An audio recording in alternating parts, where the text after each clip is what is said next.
ভারতের জাতীয় পশু বাঘের বৈজ্ঞানিক নাম কি? A. Panthera leo, B. Panthera tigris, C. Felis catus, D. Canis lupus. 5, 4, 3, 2, 1. সঠিক উত্তর হল option B, Panthera tigris. Question 8, কোন দেশকে ল্যান্ড অফ গোল্ডেন প্যাগোডা বলা হয়?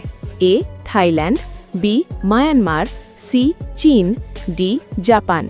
5, 4, 3, 2, 1. সঠিক উত্তর হল অপশন বি, মায়ানমার। কোয়েশ্চেন 9, মানবদেহে কোন অঙ্গটি শরীরের ভারসাম্য রক্ষা করে? এ. মস্তিষ্কের সেরিবেলাম, বি. হৃৎপিণ্ড, সি. যকৃৎ, ডি. কিডনি। 5, 4, 3, 2, 1. সঠিক উত্তর হল অপশন এ, মস্তিষ্কের সেরিবেলাম। এই রকম ইন্টারেস্টিং নলেজেবল ভিডিওস দেখবার জন্যে অবশ্যই আমাদের channel GK learning zone YouTube চ্যানেলকে সাবস্ক্রাইব করুন।